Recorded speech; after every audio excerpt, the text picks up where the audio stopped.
Welcome, everyone. We gather this afternoon to remember and celebrate the life of Ralph Cook Shattuck, one dearly loved and now with our loving God. We come to give thanks for his life and to let go of our grief and pain in the presence of this company of love. I'm Jonathan Morgan, the senior minister of First Congregational Church and Ralph and Marna's pastor. And I welcome you to this service of remembrance. On behalf of Marna and Ralph's family, I would like to thank you all for being here today and for all the ways you have offered support in the past few weeks. Your notes, your phone calls, your presence here and online has brought a great deal of comfort to the family. Thank you. Just a quick note about the service.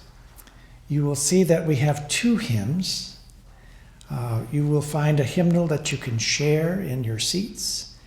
And we'll ask you to please stand in a bit and to sing out as best you can. This is a good room for some singing. And they're hymns I think you might know. We gather together as well as Amazing Grace.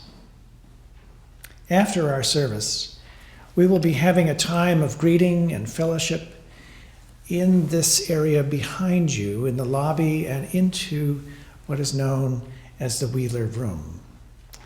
And we ask that you share some memories of Ralph and to hear your respective stories of the way he has touched your life. And there'll be some light refreshments also. So please join us. Friends, we gather in the protective shelter of God's healing love, free to pour out our grief as we lift up the life of this remarkable man and celebrate that he now lives in God's presence and in joy that we can't even imagine in this life. We gather conscious of others who have died and of the frailty of our own existence here on earth. And we come to comfort and to support one another in our common loss and to hear wonderful memories and words of hope about Ralph's life and our lives together that will drive away our despair and move us to offer our praise and thanks for his life. We come to commend to God with thanksgiving the life of Ralph as we celebrate the good news that death does not have the last word. Please join me in prayer. Loving God, we gather now holding dearly to the memory of one loved so much. And even in the midst of our grief, we'll hold fast to the beauty and wonder that was his life. For his compassion for others, his amazing intellect, his ability to treat everyone in his life as beloved family members, for his wise spirit and fierce dedication to what he believed in, and for all the ways that he touched our hearts. We lift these memories now in our gratitude to you, for you are the source of all compassion. Help us to cry out loud, to hold each other gently, to live with unanswerable questions, to find healing for feelings of anger or guilt, and the means by which we might fill this gaping hole of a loss through the love that still surrounds us. And help us to reach out to others who are suffering, to show them our love, to say the kind word, to offer the healing gesture. So help us now to honor the memory of Ralph as we acknowledge our common pain. Help us to live more fully into this life, even while carrying our burdens, that one day soon we may find the joy and peace we seek and so desperately need. Amen. Our first hymn, as found in your hymnal, is number 4. We gather together.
Please be seated.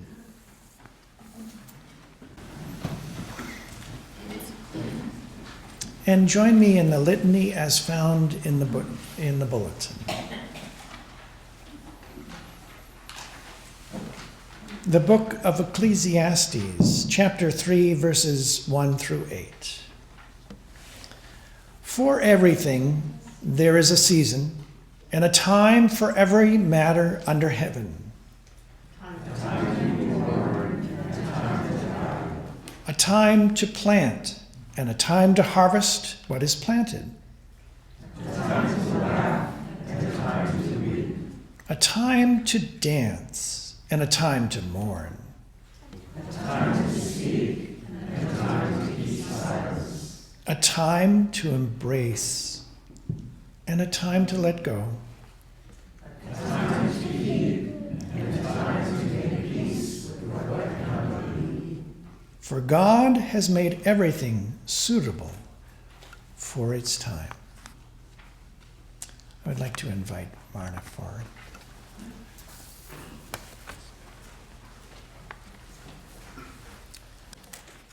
Thank you, Jonathan, and good afternoon. First, I want to thank all of you for coming here today to help me celebrate and honor the life of a very special man.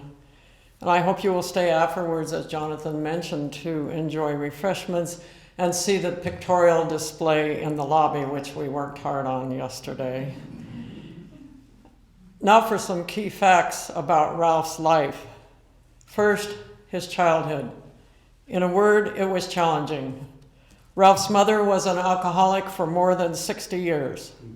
At age 3, alone on a houseboat that was sinking into the Chicago River, Ralph was rescued by a fireman. In later life, he wrote a poem about this called Ralphie, which is on display today.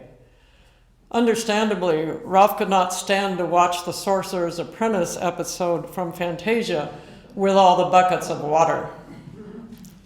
Following his rescue, Ralph's grandparents were given custody and took him back to Kalamazoo, Michigan, where he lived with them through most of grade school until they were too old to care for him. Back with his mother and moving 22 times when his stepfather, just 12 years his senior and legally blind, was a coal miner and ranch hand, Ralph at one point rode a horse 3 miles over the snow to attend a one-room schoolhouse in rural South Dakota where no one had an indoor toilet. The 3 students were named Rick, Ron, and Ralph. Rick and Ron were brothers. Ralph described his teacher, Miss Pearl, as very nice, but also very lonely. He weathered the legendary blizzard there in 1952 when it was 40 below zero for more than a month, and more than 20,000 cattle froze to death on the ranch where he lived. Ralph was fortunate to live in one place for his high school years, graduating from the newly renamed South Eugene High in 1960. I knew him slightly during this time as one of the smart kids. He thought I was a townie, whatever that means. We both were on independent study second semester for sophomore world history because we both had been kicked out of our regular classes for disruptive behavior. I from Mr. Freeman's class and Ralph from Mr. Kepner's. During this semester, Ralph wrote a very long term paper about Napoleon, and I wrote one about Frank Lloyd Wright. Ralph got up very early in his high school years to cover 3 paper routes in the South Hills of Eugene. An interesting anecdote was that well-known Congressman Charlie Porter, some of you may remember, seldom paid his paper delivery bill. These paper routes and previously bucking hay on the ranch made him far stronger than most Eugene boys, which paid off in high school athletics. Ralph also completed all the requirements for Eagle Scout during this time, but sadly was not awarded the badge because he could not afford to buy the uniform. As a National Merit semifinalist, Ralph entered and finally graduated from the newly formed Robert Clark Honors College at the U of O. Clark's daughter, Ginny, my lifelong friend, is here today. Graduating from the Honors College was no small achievement for Ralph, as he had to earn all his tuition and living expenses, sharing a cramped apartment where he and his roommates took turns sleeping in the same bed at different times. Sadly, the money that his grandmother had put aside for his college education was entirely spent by Ralph's mother. Despite this betrayal, Ralph honored his grandmother's request to look after his mother throughout her long life. After this chaotic upbringing, I think in later life Ralph achieved a sense of identity from his extensive research into the Cook family on his grandfather's side, tracing it all the way back to the Third Crusade in the 12th century under Richard the Lionheart, and filling 10 thick notebooks, which his son has today. Shortly after graduating, Ralph married Mary Ann Rice and moved to the Bay Area, residing in Woodside. Their son Mark was born in July of 1968, which Ralph later described as the happiest day in his life. And I'm very happy that Ralph's son Mark is here with his 2 grandsons, Braden and Dalton, and I hope you'll greet them afterwards. Young Mark was destined soon to eclipse his father in golf skills. During his younger adulthood, Ralph was on the make professionally, working in financial services management, real estate investing, and software development. He founded the electronic data processing auditing departments at both IBM and Intel, and was later a controller for Dole Foods. He created a real estate school and general real estate partnerships in 5 states, buying and selling 400 homes. He was a licensed broker for a dizzying number of enterprises, including investing, insurance, financial consulting, mortgages, and credit counseling. Somehow, Ralph also found time to complete an MBA in operations research at the University of Santa Clara and to do more graduate work at UC Berkeley in economics, taxation, and investing. He's the only one I've ever known who said he actually enjoyed doing tax returns. Following his divorce in 1988, Ralph married Patricia Lucas and moved to Scottsdale in Arizona, where his son and grandson still live. Sadly, Patricia died of a brain tumor in 2001. After losing Patricia, Ralph decided to look for a new life partner and went about this in his usual very methodical way. Looking at the South Eugene High 40th Reunion Yearbook in 2002, he put Post-its on 4 to 5 possible candidates, rank ordered them, and then asked his family to do the same. Allegedly, I was the first choice, and Ralph came to Eugene on business to meet me. I told him then that I was planning to leave the US for a year or two in the coming summer, but that did not deter Ralph. Next fall, he joined me for a year while I taught in Istanbul, punctuated by several mini vacations to the Nile River, Malta, the Maldives, Rome, and more. We finally married in 2007, putting an end finally to his introducing himself as my perpetual fiancé, but beginning his introducing himself as the trailing spouse when I had other assignments in Namibia and India, Turkey, and Chile. Always enterprising, Ralph earned a CELTA, that is Cambridge University Certificate in English Language Teaching to Adults, so he could tutor students in these countries in English, calculus, and law. While in the US, we were snowbirds for 13 years, traveling between Eugene and the Phoenix area at Sun City Grand, and for 6 more years east of Tucson in Academy Village. Our snowbird phase ended last May. Ralph and I seldom argued, even though we had very different personalities. On a safari in the Okavango Delta in Botswana in 2008, the guide finally burst out, "Are the two of you married? I know they say opposites attract, but this is ridiculous."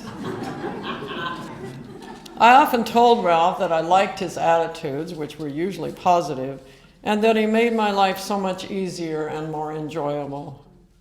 You could say we complemented and complemented each other. We lived together, traveled together, studied together, socialized together, slept together, and jogged and lifted weights together. On a personal level, Ralph's generosity and non-judgmental attitude are legendary. He was always willing to help, tutoring inmates in math at the Perryville Women's Prison near Phoenix, sponsoring the education of Lao Tzu, the Thai monk whom we befriended in Chiang Mai, helping neighbors cook when we were on foreign assignments, orienting foreign students here in Eugene, organizing and cooking Thanksgiving dinners at Academy Village, focusing on finances while serving on several HOA boards, teaching several OLLI classes, that is Osher Lifelong Learning, registering voters as recently as 2020, and helping build a playground at his son's school back in the day. He told me he wanted to sign up for HelloFresh so he could cook for me. I liked this idea. Ralph often joked that he was available to anyone on a Rent a Ralph program. An interesting side note involves Ralph's early start in public service during his senior year in 1964 at the U of O as president of the service fraternity Alpha Phi Omega, which funded the concrete cross atop Skinner's Butte to replace the rotted wooden cross that had been there for decades. The controversy suddenly surrounding this religious symbol on public property made headlines in the Register Guard for several years afterwards, involving, among others, Eugene's most prominent lawyers, the Eugene City Council and Mayor Ed Cohn, U of O professor Ivan Niven of math, father also of Ralph's best friend Scott, and Douglas Straighton, religion professor and longtime member of this church. I heard about this incident many times during my acquaintance with Ralph. And the newspaper clipping from that period is out on the display. I hope you'll look at it. Perhaps Ralph's most charming trait was his wit and keen sense of humor, which never left him even in his illness, which he bore with such patience and fortitude.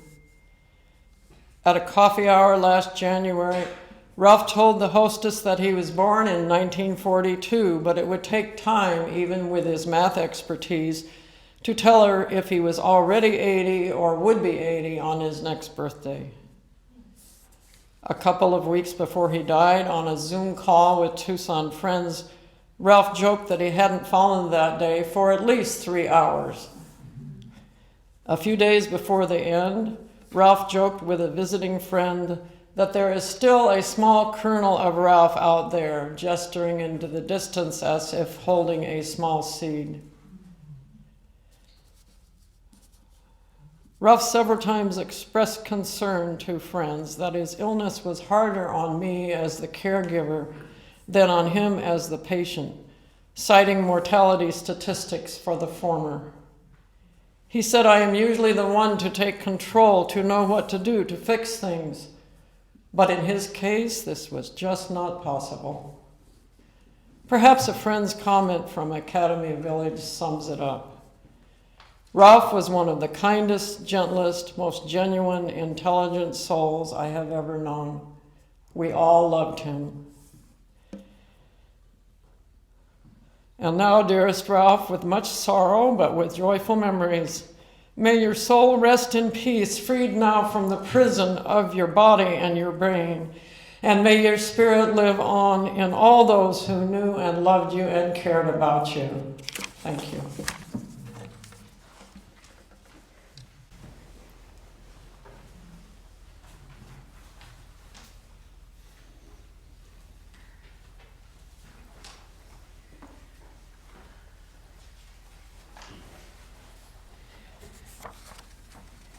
Hello, everybody.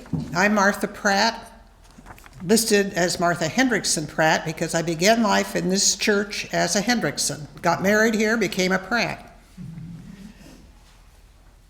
We're gathered here today to honor the life of one of the Ralphs that we have known. If you think back, there was Ralphie Parker from A Christmas Story, and Ralph Malph from Happy Days, and Ralph Myers Sr. and his son, Ralph Myers Jr., who lived just across the street, which way is it? That way, from this church. Many of the young men of Eugene grew up on the baseball field at University Park with one of the Ralphs as their coach. But none of these aforementioned Ralphs was our Ralph, Ralph Shattuck. I first knew Ralph at Roosevelt Junior High School in the mid-1950s when he moved to Eugene. He was a quiet, studious fellow in class. However, his sense of humor would come out when he would stay after school on occasion to talk about life, as much as any of us at that time knew about life, with Bill Coons, George Loris, Hugh Nowlin, and myself. As we moved along to South Eugene High, the after-school chats changed to classroom discussions as extracurricular activities took precedence over chats. I'm not sure we even called them chats, we just had talks. In our sophomore year, Ralph was in the physics club and played tennis and football. In our junior year, he continued in the physics club as its president and was selected as a representative to the Beaver Boys State Convention held in the summer before our senior year. The official t-shirts proclaiming Beaver right across the chest must have been a point of contention to the three representatives from South because they all went to the University of Oregon, not Oregon State. Then came our senior year, when Ralph was in International Relations League and on the senior council, as well as being a National Merit Scholarship semifinalist. and also associate editor of the school yearbook annual. Once at the University of Oregon, Ralph was asked by track coach Bill Bowerman to come out for the team. However, Ralph turned Bill down, explaining that he would be too busy with classes in the Honors College. I attended Ralph and Marna's wedding in Hendricks Park in 2007, a festive event with the two of them impressing their guests with a full dip dance. It was amazing. Political life was an interest for both Ralph and Marna, as they were on opposite sides of the fence. At one point, Marna commented that she couldn't believe she was dating a Republican, and then she married him. Marna, I hope the good memories of your lives together will help bring peace and, in time, a smile every time you think of Ralph.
At this time, I would like to invite forward Derek, then Chris, then Yannicka, to be followed by Alex, who will be doing a reading for us.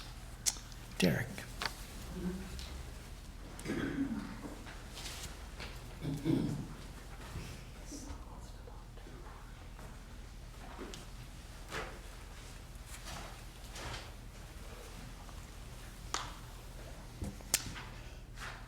Hello, everyone. As you might be able to imagine, if your mother is a widow and she meets someone new, starts dating someone, there's a tendency to feel a little bit protective, maybe a little bit suspicious. So I first heard about Ralph 20 years ago. And as I remember the story, it was something along the lines of what my mother just mentioned, this guy who I'd never heard of before, who my mother didn't really seem to know, but apparently went to high school with her, had searched her out, found her in a high school yearbook, and reached out to say, hey, you're the one I want to marry next. And I thought, hey, this is strange.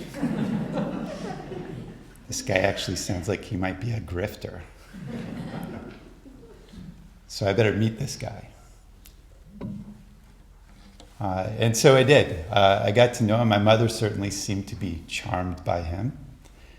And I found him to be charming, gracious, generous, full of good humor. Maybe a little too much. Maybe a little too nice. Maybe he was just trying to impress us. Maybe this was part of the game here. So didn't have any immediate reason to doubt, but I thought, well, I better get to know this guy a little bit better. And so, we talked about what he's done in his career. And he'd, been engaged in the financial and real estate industry, seemed to know those pretty well. Didn't seem like a fraud. He could speak quite authoritatively about those industries. So I thought, okay, fine. And then I talked to him, 6 months, a year later. It turns out he knows all about the computer industry too. And I'm like, wait a minute, that's improbable. I thought you did real estate. What's going on here? It seemed improbable, but again, I didn't have any reason to doubt what he was saying. And I thought, well, what about your childhood, your life history? And he told some stories. Improbable stories about going to a one-room schoolhouse in South Dakota. I thought, wait, maybe I thought you were from Eugene. And this guy seemed to have been everywhere and knew about all kinds of things. He didn't seem dissuaded by the fact that my mother wanted to go to Turkey, in fact, followed him there. And then a few years after that, they decided to buy a house, 2 houses actually, in Arizona. Kind of a long story there. And I thought, okay, this is it. If this is some kind of long con game here, there's going to be some angle here. But I talked to my mom about all the arrangements. They seemed pretty straightforward. There was nothing that gave me reason to believe that this guy wasn't anything other than, high integrity. And so I started thinking maybe this guy's the real thing. And sure enough, he helped my brother, when he was struggling. My cousin, he helped all of us in different ways. He followed my mother literally to the ends of the earth, all over the place, and didn't just follow her. Right? Every assignment, I call them assignments. He would dive into the history of the region, learn everything there was to know. He could speak authoritatively about so much of the world. And again, improbable, but no reason for me to doubt his integrity. And so it took a while. But I realized finally that this guy who is improbably gracious, kind, generous, was the real thing. He was genuine.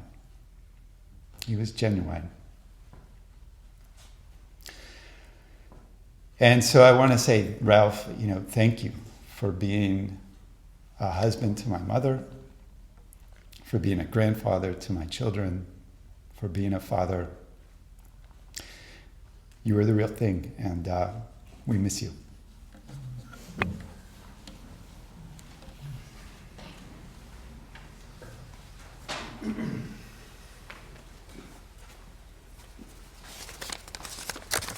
Yeah, leave it to Derek to do the due diligence.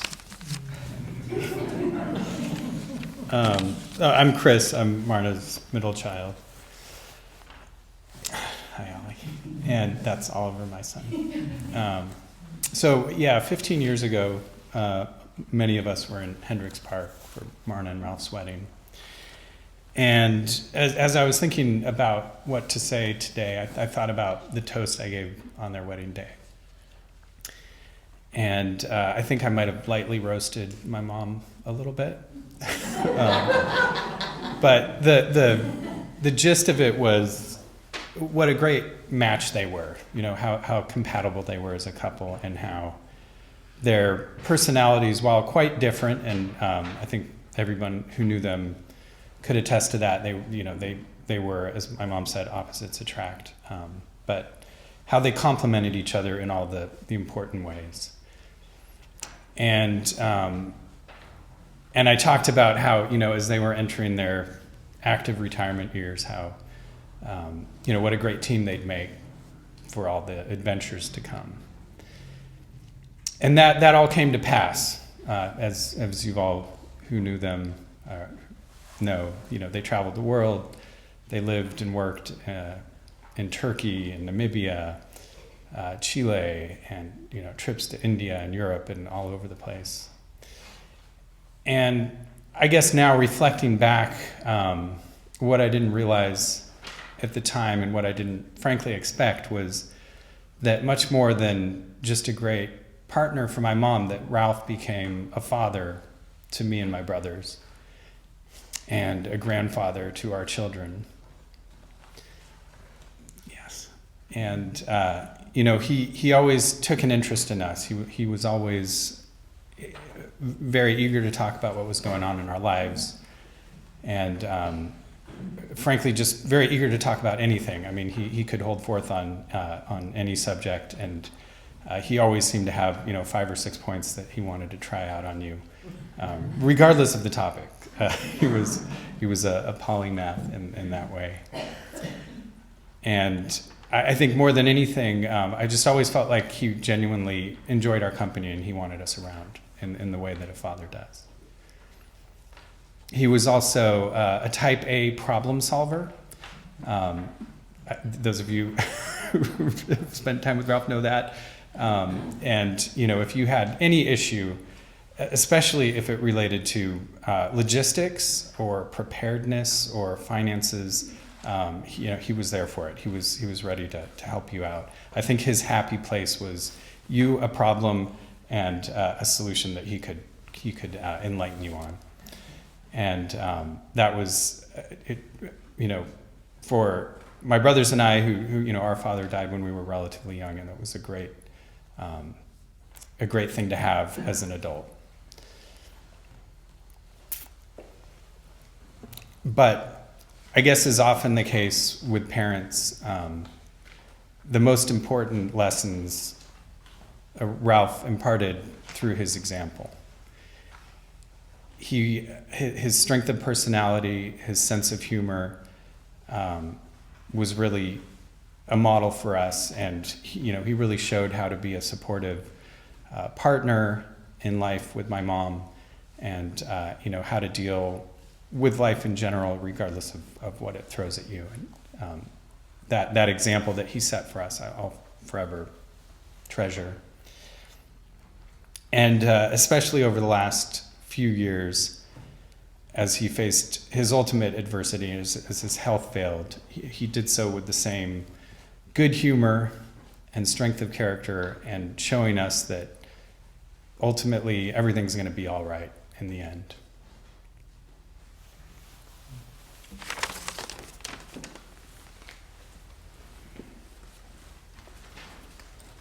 Before inviting Yannicka forward, I'd like to invite Mark forward.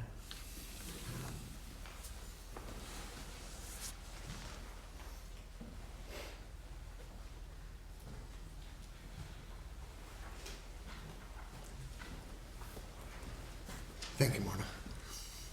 Thanks, everyone, for coming. I've been thinking about this and trying to write something down for several weeks, and I can't do it without breaking down. I loved that man, and he loved me. He was Ralph Cook Shattuck. To me, he was Dad. To my sons, he was Poppy. He'll be missed. Thank you.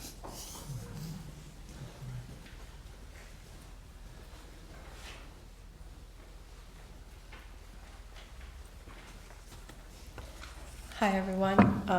I'm Yannicka, Marna's granddaughter, and I'm going to read a poem that was sent to Marna by one of her friends after Ralph's passing. I believe it was Mary Cook. And it is called The Autumn Sonnets Number 2 by May Sarton. And if you would like to follow along, it is on the back of the program. If I can let you go, as trees go, their leaves so casually, one by one, if I can come to know what they do know, that fall is the release, the consummation, then fear of time and the uncertain fruit would not distemper the great lucid skies, this strangest autumn mellow and acute. If I can take the dark with open eyes and call it seasonal, not harsh or strange, for love itself may need a time of sleep, and tree-like stand unmoved before the change, lose what I lose to keep what I can keep. The strong root still alive under the snow, love will endure if I can let go.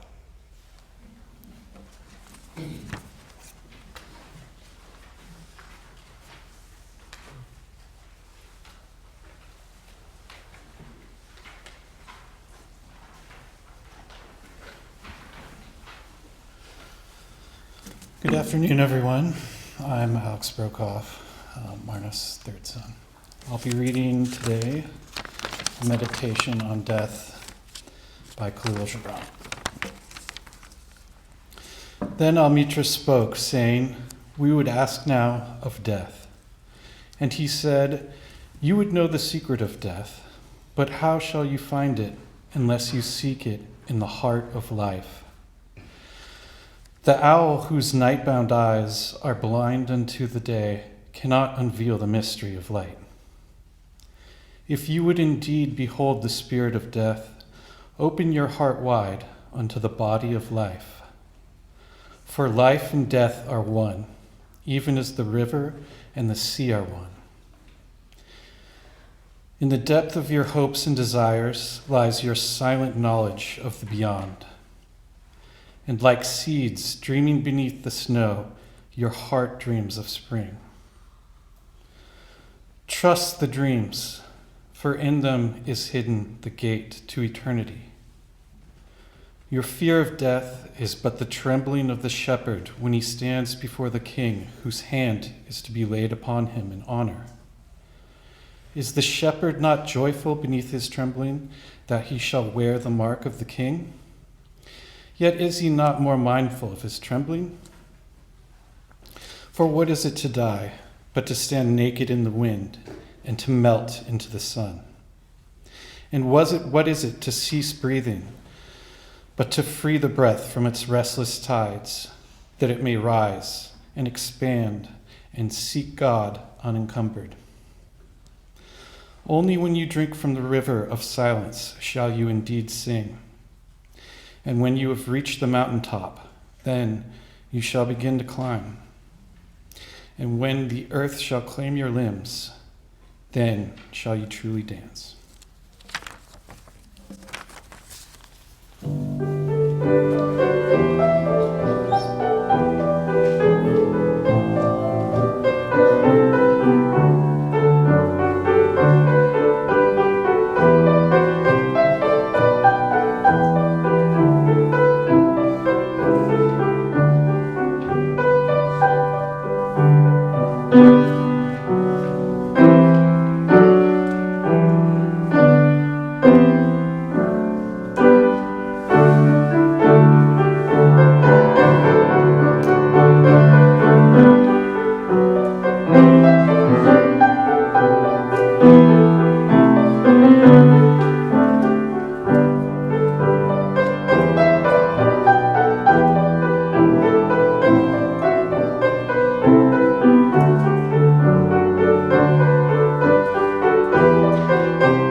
Please join me in prayer.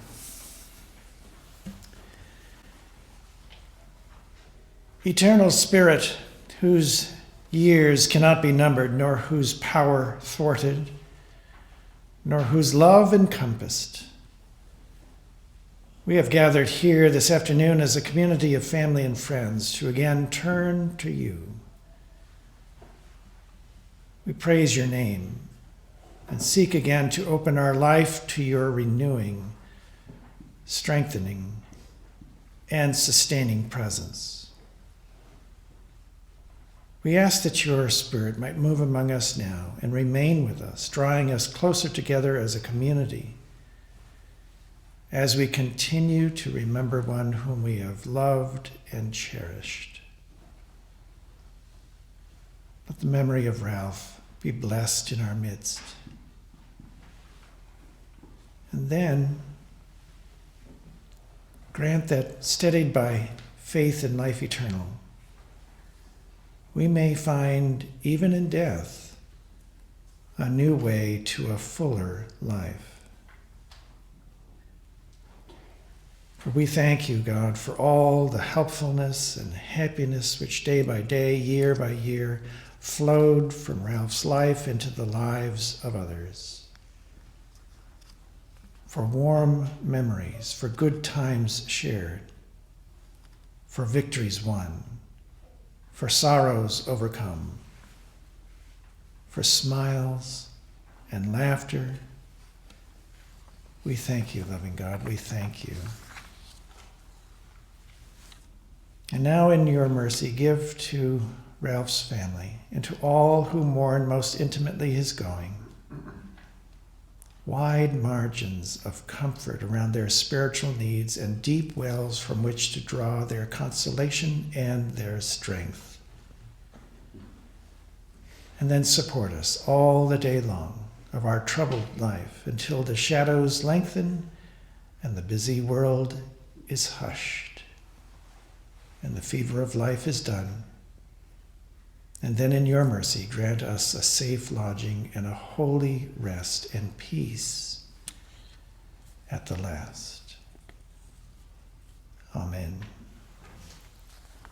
Our final hymn will be number 233, Amazing Grace.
Please be seated. And now into your loving arms, loving God, we commend to your servant, Ralph Shattuck. Humbly we